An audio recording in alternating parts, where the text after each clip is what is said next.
Welcome to She Sells Radio. I am having just so much fun with the relaunch and rebrand of this podcast. And a lot of it is because we're getting to go and I'm getting to go and kind of play in topic areas that previously just would not have been aligned, either wouldn't have been aligned with my brand or they violated a non-compete that I was under and am now out of. Glory, hallelujah. I've talked about that a little bit on the relaunch episode of the podcast, but I think today's a really good example of part of why I am just having so much fun with this relaunch. And our conversation today, I think what we talk about, it wouldn't make sense at first as being at the core of breaking through to your next income level and learning to sell and grow your business in a way that feels authentic to you. But I tell you what, it actually 100% is. And here is the key. In order to do those things and accomplish your income goals, build and grow your business, grow your sales, you must know how to trust yourself. And that has been, one of my biggest wounds to heal in my life. And I think, you may be able to relate to this as well. I really, really stopped trusting myself probably in somewhere in my early childhood. And that showed up in a lot of different ways, but it's as it progressed in my life and I kind of look back on my career and, in corporate sales and then becoming an entrepreneur, I see how it continued to play out and how that lack of trust in myself and kind of suppressing emotions and being taught, whether culturally or just my own internalization of an experience, that my opinions weren't valid or that what I thought wasn't right, or that really a lot of what we're going to talk about today, what my body was telling me wasn't right either. I see so many ways that held me back. And there's, no doubt that if you've been in business for any amount of time, you have had experiences where maybe you are working for a leader in your company and you're in sales and they tell you to go hard close a client today to bring in a number for the end of the month. And you're like, that doesn't feel right. That doesn't feel right. But they are so adamant that you have to go do it to hit that number. So you do it. And sure enough, that client relationship gets ruined. Or maybe you get this kind of gut hit instinct that you need to, fly across the country to go to a networking event. And that seems totally, it feels out of the blue. It feels like, maybe you've never done it before and it feels like something somebody else does and not you. And you kind of quiet it. You say, no, that's silly. I wouldn't do that. And then later on, you find out that your dream business relationship or partnership could have been formed at that event. There was someone there who you had been wanting to meet for a long time.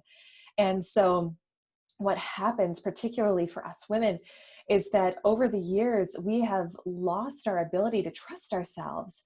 And oh my gosh, it is a huge problem in the world. And I'm so committed to, not just for you, but for me too, this is for all of us, steering us back to a place where we know that our intuition is right. We know how to hear it. We know how to trust it, because that will be the thing. When you learn to trust yourself and trust the messages that your body and soul are giving you in terms of how to lead your life, they're always steering you in the direction you want to go. And it's just a matter of trusting and learning how to trust, right? I understand it's not just a snap your fingers type of thing. At least it wasn't for me. So my guest today she's a real expert on this topic, and her lens is really through disordered eating, which has been part of my own story as well. And it may be part of yours, but we're going to talk about it today in the context of your business. And so my guest today is Samantha Skelly. And if you are not familiar with Samantha, or Sam, as she goes by both, let me read you a little bit about her. Samantha Skelly is a 7-figure entrepreneur, sought-after international speaker, best-selling author, and wellness coaching expert. She founded both Hungry for Happiness, a movement that helps people experience true transformation and happiness through trained certified coaches who utilize emotional and energetic coaching techniques, and Pause Breathwork, which has a mission to help people clear anxiety and stress through the power of the breath. Samantha has revolutionized the weight loss and self-help industries by examining the individual and underlying causes of food, body, and self-love issues. She has shared her mission on an international platform with appearances on global TV, Shaw, NBC, CBC, and BBC. And she's been featured in various publications such as Forbes, the Huffington Post, the Elephant Journal, and the Prevail Project. Samantha continues to spread her message and transform the lives of tens of thousands of people through her programs, worldwide international retreats, motivational speaking engagements, the popular Hungry for Happiness podcast, and her best-selling Hay House book, Hungry for Happiness. And it's so cool. I think a lot of times people we are meant to meet or connect with, they just come in a very divine, easy way. And Samantha was someone who I don't know where I had been, but I just learned about her earlier this year. And I had heard her on Manifestation Babe on Catherine Zenkina's podcast. And she started talking about breath work. And I had heard the concept of breath work, but it was nothing. I thought it was just breathing in and out. So I thought I knew what breath work was. I was like, okay, just slow your breath. I knew that that helped, but I didn't know that there was a deeper science behind it. And I didn't know the depths to which you could go with it. And so I bought her breathwork course, and I'd been doing it for a little while and had started to, I'll be honest, there were parts of it that were very challenging for me. The being still, the sitting with myself, the sitting with my breath, that felt challenging. But I also had started to experience such fast kind of unpeeling of layers of emotions that I didn't know I was holding on to, that it was so intriguing to me. And it was kind of like, wow, there's this whole modality to personal development. And I thought I'd done all the things. And there's this whole modality that I'm not even familiar with that I'm seeing a big impact with. And so I was just, kind of doing my thing, enjoying her course. And then thank you to Gina DeVee, my coach and mentor. Out of the blue, I get an email introduction from Gina to Sam. She's like, Elise, you need to have Sam on your podcast. And so it's just so cool how the universe works sometimes. And so, like I said, I personally have experienced a lot of benefits of breath work. And part of what's cool about this episode is at the end, Sam walks us through a guided breath work exercise. And so kind of carve out, it's brief, it's about 90 seconds, but be sure to pay attention and be there towards the end of this to be able to participate in that. I experienced emotions within about 10 seconds that I didn't know were there, that needed to be cleared, and felt so incredibly light. I'm recording this for you right after having done it. I feel light. I feel tingly. I feel high vibe, for lack of better words. And actually, no, those are great words. I feel high vibe. And so I really want you to experience that. So this is a really beautiful conversation. And like I said, I'm just so committed to helping you tap back into trusting yourself, your intuition, your body, so that you can experience all of the benefits of it in your business and just in your life in general as well. So without further ado, let's welcome Samantha Skelly to She Sells Radio. Sam, I am just beyond excited and honored to have you on She Sells Radio. So thank you so much for joining today. I'm super excited. Thanks for having me. Yeah, my pleasure. Well, and like we were talking about a little bit in pre-chat, there's so much of your story that I personally relate to. I mean, it's almost crazy. I got chills while I was reading your book, because I was like, I feel like I'm reading my own life story. It's nuts. Aside from some of the cool, like, upbringing with Tony Robbins and that, like, the personal development, so that was not my upbringing. But here's one thing that I think is pretty cool is Lisa Nichols wrote the introduction to your book. So, by the way, goals, that's amazing. And what she said, I actually want to pull up a part of it because this just hit me to my core. And she talks about, that she was holding on to this weight and that it was really covering up so much pain that she'd been holding. And she says, one day a good friend asked me, why don't you address this pain? I thought about the idea and my entire body contracted. If I lie down and cry, I don't think I will ever get up. This pain has been cured deep within me for 20 years. Trust yourself, he said. And I did. The path began. And to me, that's such a beautiful message and something that I want to really dig into with you today. And so much of your work and your book, Hungry for Happiness, I know is about, I'm going to let you talk about it, but I know it's about overcoming disordered eating and learning to love ourselves. But really, it's the purpose of this show, and what I really want to encourage our listeners to do is to learn how to trust themselves. Even though we're talking in more of a business context here, it's still, I think, especially for us women, we have learned over the years not to trust our bodies, our intuition, and that plays out in so many ways: disordered eating, making bad business decisions, not going for the things that we really want. And so when I read that in the intro, I was like, oh my gosh, yes, it's meant to be. So that is a very long preamble to say I'm so excited about your message and about you being here today. Oh, thanks, So babe. absolutely. So tell us a little bit. I think a lot of my listeners will be familiar with you because you've been super visible with your message and your book and your programs. But tell us, if someone's not familiar, a little bit about your backstory, and particularly kind of how you started to realize that you weren't trusting yourself. You didn't trust yourself in your life. It all started with this really dysfunctional relationship to food. Like my mantra was like, I don't trust myself with food. I don't trust my body. I just had zero trust for myself and my relationship to my body, my relationship to food. I didn't trust myself to take action on certain things that I desired because I didn't know if I'd be able to handle the outcome. And so I had a very fractured relationship with uncertainty. And so if I didn't know all of the little steps and what was going to happen, I'm like, I'm out. I'm not going to do this. So because of that, I, for a certain point of my time, lived with a lot of suppression, a lot of doubt, a lot of inner critic. And the interesting thing was, when I was younger, I was so not like this. But then I hit a point where I just completely lost myself. And I call it my diet depression years, where I was on over 50 diets in less than 4 years. I would wake up every single morning, and the first thought on my mind was, I can't wait to go to bed. Not because I didn't want to live, but because the voice in my head was so intense. And the exhaustion that I experienced from fighting food every single day was like, oh God, I can't do this anymore. And so I did not trust myself at all. And when we are void of trust and we don't have that inner felt sense of safety in our body to know that we're going to be okay, and when we don't have a strong relationship with uncertainty, we tend to just live with what is known.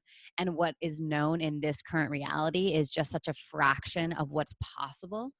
And this is where I believe a lot of women undersell themselves, is because they're like, well, I'm making 60K a year right now. Like, I know that, that's certain, that's true. And it's like, yes, but there's another reality that exists where you can make 600,000. And the only thing that is preventing that reality from being here now is the belief that it's not possible. Mm. And so I feel so deeply in my system the contrast between completely not trusting myself when I was going through what I call my diet depression, completely at odds with myself, trusting things outside of myself way more than me. And then now it's the complete opposite, where the trust that I've built, and it's taken work, and it's taken time, and it's taken determination and resilience, but the trust that I've built in my system, building up the evidence to know that, wow, my intuition actually knows way more than my mind. And my intuition is so trustworthy.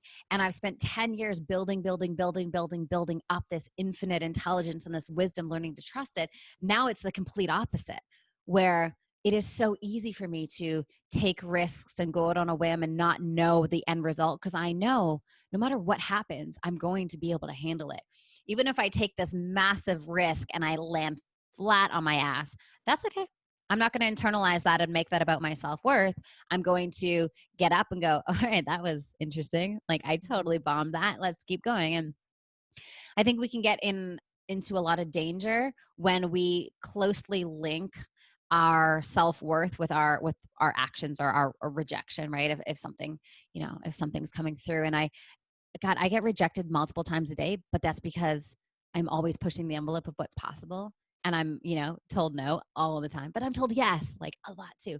And when I was younger, I just could not handle the no. So I never went for the yes. And Mm. that led me into just a lot of suppression, a lot of muting my experience, melancholy, just grayness, just a lot of like, oh, life's okay. It was a very muted experience. My emotionality was very muted. I didn't, take a lot of risks up and down because I felt caged. I felt scared.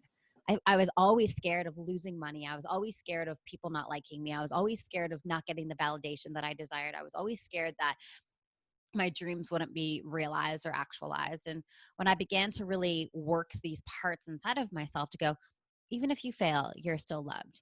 Even if you're rejected a million times, you're still worthy. And when I really began to like restructure these beliefs, everything became kind of easy. And now I just kind of treat it as a game. Like, who do I have to be in order to do the craziest shit in the world? Who do I have to be to believe that this thing's possible? And that's a question I get all the time from people around me and people close to me. Like, I set out to do these like ridiculous goals and ridiculous things. And people are like, how do you get the strength to do that? I'm like, I don't think it's a strength, but it's like coming to a place where I don't care if it doesn't work. Like, I just want to see if I can, you know? Yes. And in that quest, I fail a lot and I prove myself wrong a lot, but then I also prove myself right a lot. So it just becomes a game when we don't make it about our innate self-worth. Oh my gosh. Okay, I have like a million questions I want to ask for what you just said. What direction to go? Okay, so, as you talk, I think back to my own, maybe myself, oh gosh, almost 10 years ago now. And where I had really started to realize the path that I was on. And the fact that I wasn't trusting myself. And like I shared with you in the pre-chat, I relate so much to your story. I dealt with a eating disorder for 17 years and Wow. struggled with, anorexia and then binge eating. And I never knew that it was about anything bigger than food. At least that wasn't present to me for a long time. But I remember as I started to go down that path, I kind of reached a point in my mid to late 20s where I was like, this is, I'm not available for this. It was actually, I was turning 28. 28's always been like my favorite number, my lucky number. I was born on the 28th. And I was like, I'm done with this. I'm going to reinvent my life. I was in a marriage that was really just not good. There's a lot of emotional abuse and stuff going on there. Still dealing with disordered eating, but kind of under the hood, I was functioning on the surface, and I was like, I'm done. But I had made that decision, but it felt so overwhelming to try to even know where to start, of how to get out of this loop of not trusting myself and doing things to please other people and suppressing my feelings. And so I'm just thinking about, for someone, whether they're in that extreme of a situation right now, or maybe they're just realizing like, yeah, you know what? I've got some ideas that I think would help me grow my business, but this is not what I'm reading in the books about how to do sales from the OGs who've been doing it for 50 years. And so I must not be right. Where in the world, how do we start that process of learning to trust ourselves again? It can feel so overwhelming and so big. Where would you tell someone to start? It's an embodied experience. We can't think about how to trust ourselves. We have to have the lived experience, the visceral experience. Which is why I love breathwork so much, because it is that lived experience. We're not wondering, did I change? Did I transform? It's a very obvious shift in the system. And so there's 3 pillars of connection. There's our mind, our emotions, and our intuition. For most of us, we're so identified with the mind, the thoughts, the chatter, the doubts, the separation, the disconnection, the judgments, et cetera, et cetera, et cetera. And then we're connected to our emotions, but pretty much just like the distortion, like a lot of distortion and a lot of like fear and shame and guilt and stress and anxiety and all of that kind of stuff. But then underneath that, we have this pure intuition, this inner guidance, this wisdom, this intelligence that is so pure and it always has our best interests at heart. But when we're trying to fight through our mind and our emotions in order to have access to the infinite intelligence of our intuition, we're constantly like fighting through. And so we use techniques, whether it is meditation or breath work or movement or tapping or Reiki or whatever it is, to get direct access to our intuition. Because when we're there, we can really feel the visceral yes and no in the body. Do I want this? Yes. Do I not want this? No. And so we're in tune with these emotions. We're in tune with these sensations. And so the path of trusting ourselves is not trying to trust the part of us that let us down in the past, but it's trusting the deeper intelligence, trusting the intuition, trusting the body.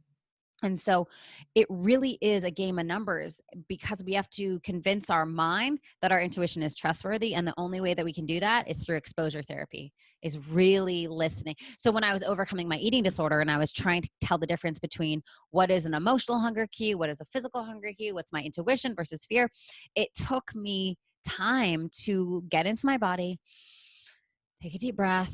Like, what am I actually hungry for? Is it food? Like, am I actually physically hungry? Is it my emotionality? Do I need to support my body with something emotionally?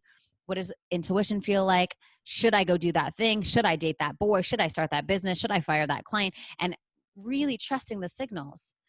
And oftentimes your body will give you the signal, like the yes, and your mind will go, oh, no, no, no, no, no, we probably shouldn't do that. And that's how we override the intuition. And we've been doing this for so long, right? We have that initial, like, the body's like, yes, go do this. And the mind's like, no, end scene. We don't want to do this, right? And so we get into this chaotic relationship where we have two different narratives going on because they're fighting each other. And because we have more evidence of using our mind, we just go default to that unless we choose differently. And so the path of retrusting ourselves is just really getting into our bodies, feeling our intuition, and just constantly taking action on that yes. And so this is how I run my business. This is how I run my relationship, my finances, everything. It's like I never let my mind decide what I should do without consulting my body. And sometimes my mind and intuition are in alignment, but oftentimes they're not. And so the path that I used to take all the time is override my intuition and follow my mind. But my mind is rooted in scarcity and survival mode and all of that. And so the decisions would often create more of that energy. Yeah. You know what I'm saying? I hear you. I hear you, sister. I totally hear you. Yeah. And I love how you kind of give that example of, the body will tell you clearly what's a yes and what's a no, but then the mind will jump in, and we tend to trust the mind more. And it was funny because I was having a conversation with my mom, maybe a month or so ago, that really opened me up to how generational this can be. And that oftentimes this cycle of not trusting our bodies is passed on from generations. And I learned early on that I didn't trust my body with sensing some stuff that was going on in our home, but not feeling comfortable enough to verbalize it. And so I started suppressing and stuffing and yada, yada. And then my mom told me the same thing, that she was 10, she had rheumatic fever and had to be in bed for a year. And that was the first time she learned not to trust her body. And you say in your book, let me go here, you say, I was letting my mind torture my body because I didn't trust my body. I didn't believe my body had anything useful to tell me. And that's part of what I love about your message, because I think we are at such a beautiful point in history where we as a collective culture are starting to awaken to the wisdom that is in our body. And I think that's for both men and women, but my heart in the show is really to help women tap into that. And what I like about the breathwork piece is how actionable it is. And I think, gosh, if I had known 10, 15, even 20 years ago about breathwork, I probably could have uncovered those yeses and those nos faster and learned to trust my body.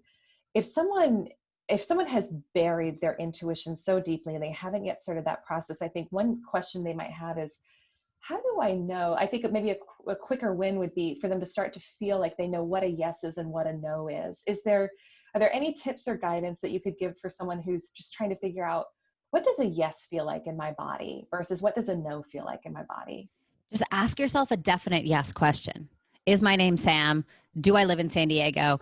Am I drinking a pink water bottle? Like anything that's an absolute yes. Am I going to get my hair done today? Yes, I am, because it friggin' needs it. Right? So like, what is a definite yes? And then ask yourself, what is a definite no? Am I a man? Do I live in Colorado? Like, definite no. And begin to just feel the contractions in the system, because your body has this intelligence that knows the answer before your mind does. And so just begin to feel that and track for that. And this part takes time. Like, don't expect your body to give you the answers right away. It's reclaiming this relationship that you've lost for a long time. And so when we suppress the true nature of the body and we suppress the intelligence of the body, asking a few of these questions, casually is not necessarily going to give us the answer. But when we create a commitment to reclaiming our body and coming home to ourselves, these feelings begin to wake up. We begin to feel more embodied. So just be really gentle. The path of coming back into your body is slow and still and gentle, and it's one that can't be rushed. And the easiest and most effective way is just so much kindness and so much compassion, because if you're anything like me, you've berated your body, and it's been a really destructive relationship with your body for so long. And so if you think of your body as this child that you've been being a jerk to your whole life, it's like one question or one intention is not going to be enough. It's got to be a slow, gentle, patient process of getting into body dialogue, asking your body, what are you really hungry for? How can I love you more? What do you most need right now? And really listening for those answers, and not just listening, but taking action on those answers. Mm. Just like being in integrity with your body. Yeah. Yeah. And the gentleness, and having been someone who's gone through your programs and done that, it's like, that's a total shift, I think, for many women who have berated their bodies over and over for years. We're so hard on ourselves. We're so hard on our bodies, and we can be quite cruel as well. But learning to have that gentle nature is so powerful. Something else you talked about that really resonated with me is getting comfortable with uncertainty. And for whatever reason, many of us have become control freaks in a lot of areas of our life. And I'm the first to raise my hand and say that's an area that I still, like, there are still things in my life where I am looking forward to releasing the need. I'm going to be careful with my language, but looking forward to releasing the need to control so much. And you talk about, a woman who's maybe making $60K a year and is holding on so tight to what she's doing right now because she doesn't want to let that go. But you're like, look, if you did it differently, it could be 600, or it could be, 60 a month. And I think obviously there's a lot of uncertainty in the world in general right now, but there's also just general uncertainty in our lives. How did you start to get really comfortable? And it sounds like you almost thrive now on uncertainty. Like, it's fun for you. Like, what were how did you start to do that and get uncomfortable with uncertainty?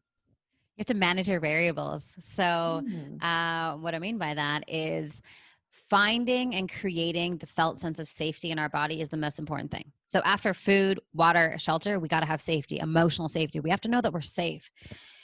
And so, if we don't have that in our body, it's going to be very challenging to take risks, go out on a limb. Is it a limb or a whim? I don't know, but it's one of those words. You It's know what one I'm of them. saying? It's going to be very challenging to do that because it's going to be threatening to the system, because the body's like, well, I'm not safe to quit my job and go for my dreams. I'm not safe to leave this relationship. I'm not safe to ask for more money. I'm not safe because I don't have that built in my body. And so breath work is my thing. It doesn't have to be everyone's thing, but I use breath work as a way to get into my body and really feel that felt sense of safety, letting my body know you're safe to breathe, you're safe to feel, you're safe to experience, and working on like that very like root chakra stabilization work over and over and over again. And the more that I do that, the more capacity I have for uncertainty. So Mm. it's all about managing your variables. I'm going to relate this to something else, so it might make more sense. But Eric and I just finished a 2-month road trip. Lots of uncertainty. We don't know where we're going. We don't know what's going to happen. We don't know if we're going to get a flat tire, which we did a couple times. And so there's a lot of uncertainty. I don't know what my office is going to look like, but I have to know that there are certain things that must be in place for me so that I can handle some of the uncertainty. So for instance, I got to know that I've got great Wi-Fi. I got to know that there's a Whole Foods at least 20 minutes away. I got to know like these things so that the other variables are fine. Whatever. I don't care how nice or whatever the place is. I don't care what city but if those concrete things are in place, then I'm good. Then my system can relax. So when we look at it, so that's like an external sort of example, but then there's like the emotional example. So I gotta know that I have this frequency in my body, this safety in my body, so that I can handle a little bit more uncertainty. I gotta know that I'm worthy and I'm loved and I'm valid and I'm this and I'm that, so that rejection doesn't kick me in the face. So it's really about managing the variables and not and really establishing like the core needs first, so that we can kind of play in the variety. Yeah, which comes back to knowing yourself, knowing what your non-negotiables are for your environment and what you need, like you said, the Wi-Fi.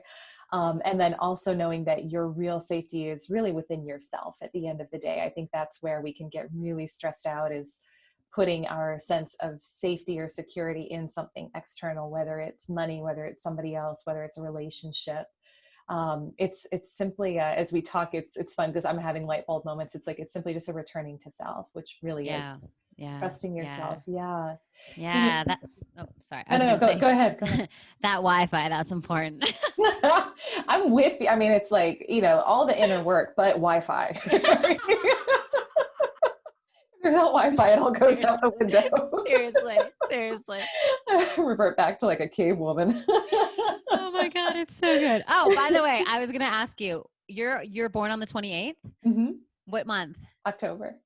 February. But so 28 is one of your numbers Yeah. too. Oh, I Yeah. love that. Yeah. Hmm. Yeah. 28 is a very significant number. My son was born on the 28th. It's Oh like wow. yeah. And I knew he was going to be. It's so funny. It was like, that wasn't his due date at all. I just knew he was going to be. So That's awesome. That's yeah. so cool. Yeah. I know. Yeah. My husband was one day too soon. He was the 27th. So I was like, I don't know. It's questionable as to whether we should be together or not, but you're close enough. You're close enough. I'll take it. That's awesome. That's awesome. So I wanted to ask, I've got a couple other questions. But one is, I wanted to ask about overcoming anxiety, because there's something else. This hit me kind of just, oh my gosh, straight in my heart. You talk in your book about anxiety. Anxiety is a function of not being in our truth. It's a function that gives us feedback to let us know that we are living in a reality that is harming our soul in some way. And it made me think about how many of us can almost just normalize anxiety, and we live with, whether it's low grade anxiety or really extreme anxiety. And it's kind of, I think a lot of people just kind of take it as that's how it has to be. But I loved your take on that. Just tell us more about, it's not a specific question so much as, tell us more about your take on anxiety. I'd love to dive a little bit deeper into that with you, because I thought that was really powerful. I used to identify with it so much. So I would say, I am anxious. I'm an anxious person. I can't do that because I'm anxious. I'm anxious. And so I used to wear it like this uncomfortable coat, you know? Mm. And then I realized that I don't have to identify with this anymore. I can observe it. So the path of helping us heal our anxiety is changing our relationship to it.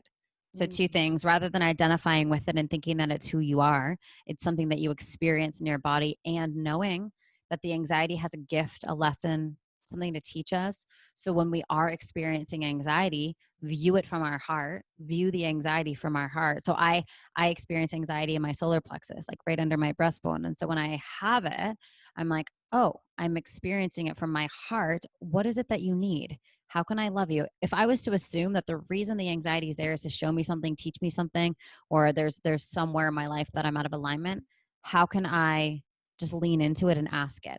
Mm. My MO historically has been overexercise,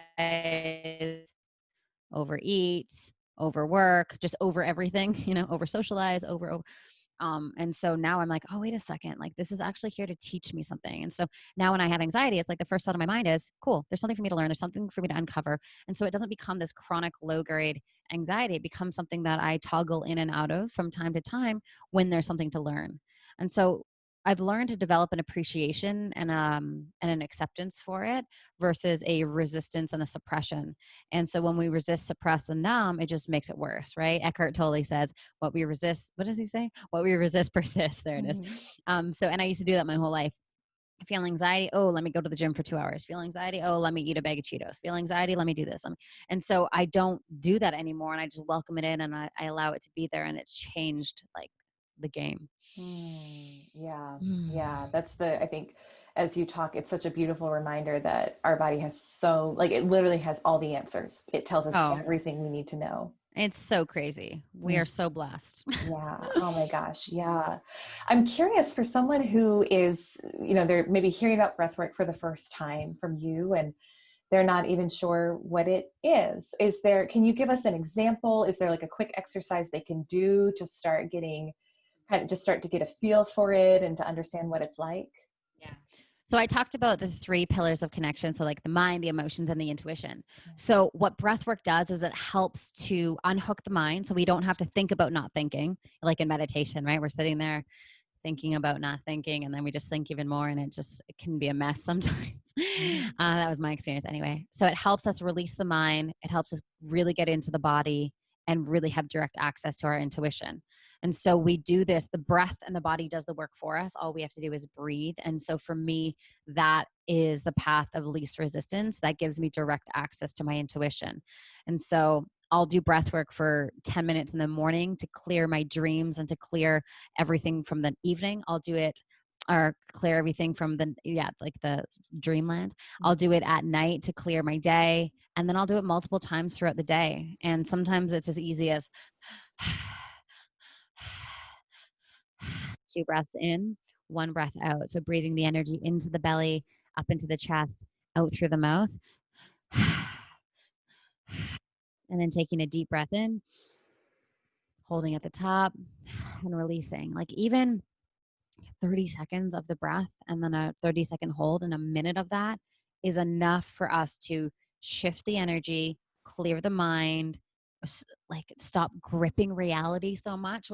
Oftentimes we're so associated with reality that we're so fixated on the thing and then changing the thing. And if we change the thing, that'll change our state. And breathwork helps us not do that and not fixate on the external, but optimize the internal. And it helps to shift anxiety, release stress, clear the mind, open the heart. There's like so many things that it helps with. And our app is coming out in a few weeks. And so every single track is designed for a different outcome. So whether it's coming into presence, releasing anxiety, releasing comparison, opening the heart, clearing the mind. So every breath track helps us. And the breath work helps with so many different things.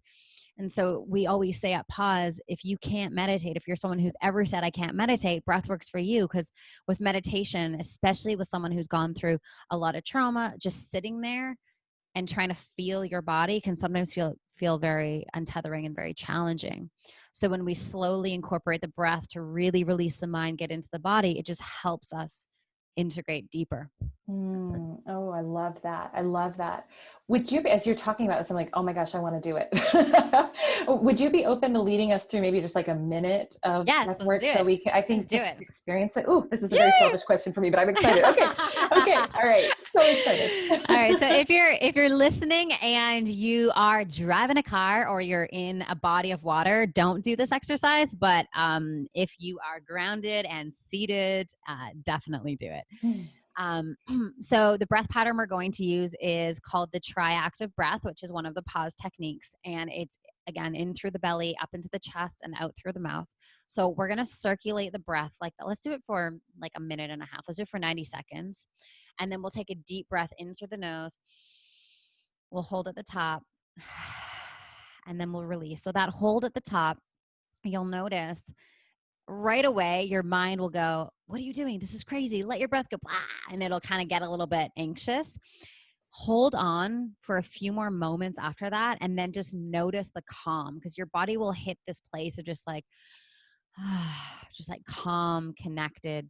It'll be beautiful. All right. We ready to go? Let's do it. All right, everyone closing your eyes, relaxing your shoulders, just grounding yourself in this moment. Taking a deep breath just to start and relax. And when you're ready, let's start the breath pattern together.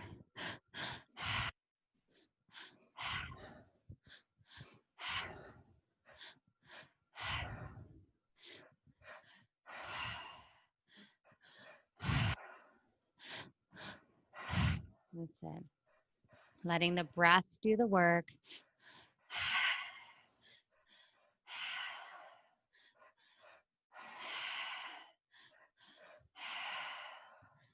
Letting the breath and the body guide. You are safe to breathe. You are safe to feel. Let the breath do the work.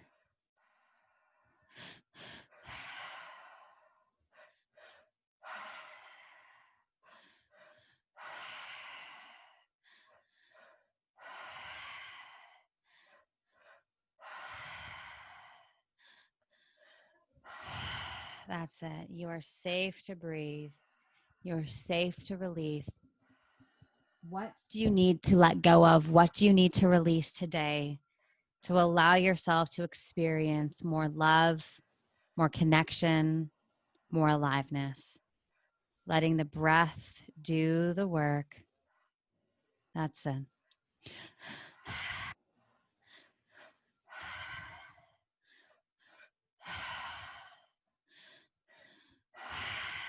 That's it.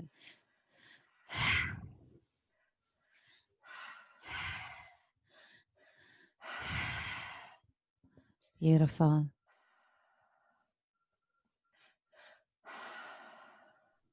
And just notice your body. Notice the aliveness, the vibration, the energy. Just notice how alive you feel, how beautiful you feel. And when you're ready, taking a deep breath in through the nose, holding the breath at the top.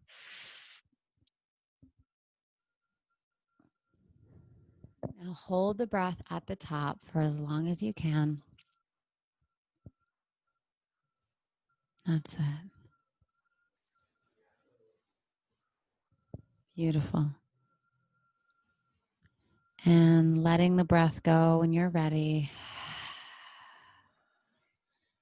And just noticing the settling of energy, the clarity in your mind, the openness in your heart. That's it. And when you're ready, opening up your eyes. Wow. I feel like I just went somewhere else. That's amazing. And I'm vibrating, like I'm tingling. My whole body is tingling. Wow. And it's just amazing. And I started to experience this as I did your program as well. It was almost like layers are peeled back and you start to have these emotions surface that you weren't even aware of. Like maybe 10 seconds into that, I felt like I wanted to cry, and I have no idea what that was about. Yeah. But it's so interesting that came up. It's when we release, because in the mind, there's all of the protectors that say, don't cry, keep going, you're strong, you're not gonna, crying's for babies, whatever it is, right? And so when we release the mind and we don't have those projections and those restrictions and those doubters and those protectors, we get into the body, and there could be a holding pattern in your body of sadness. And it could be from your childhood. It could be from something that happened last week. It could be just the collective energy of the planet right now. And your body just needs a release, right? Everyone is so emotionally constipated that we just hold on and we don't let ourselves process. So think about it like we eat food, we crap it out, right? There's a cycle, right? With emotionality, we take in experiences that shock the body or put the body into a freeze pattern, and we don't allow ourselves to properly process it, whether it's anger or sadness or whatever. That's why our world is so reactive, because we haven't properly dealt with the emotionality in the system. Yeah. So it's a processing, it's a releasing, and we are not, most of us are not taught to do that growing up either. And you're so right. And I think for a lot of us, myself included, we hold on to decades worth of emotions and feelings. And it's just incredible to me how quickly you can start to release some of those. And thank you. Thank you. That was amazing. Yeah, that was amazing. So Sam, tell us about, there's so many cool ways people can engage with you and get to know your content better, but tell us about where we can find your book. I understand you have a certification program coming out as well. So tell us all the things of how we can connect with you and get more involved with your work. Yeah. So the book is at hungryforhappiness.com/book. And there's a bunch of bonuses and things like that if you pop in your receipt number. And for those people who feel called to do this work in the world, become a food and body coach, hungryforhappiness.com/certification. We launch this program once a year, every single January. And actually this year it'll be February. And that is a 10-month journey to not only completely heal your relationship to food in your body, but learn the Phoenix formula, which is our path and our method to help create deep transformations in people and thrive in the industry. So hungryforhappiness.com/certification is where all of that lives. Thank you so much. And this was Mm-hmm. beautiful. You're a beautiful soul inside and out. And just thank you for sharing so generously today in your work.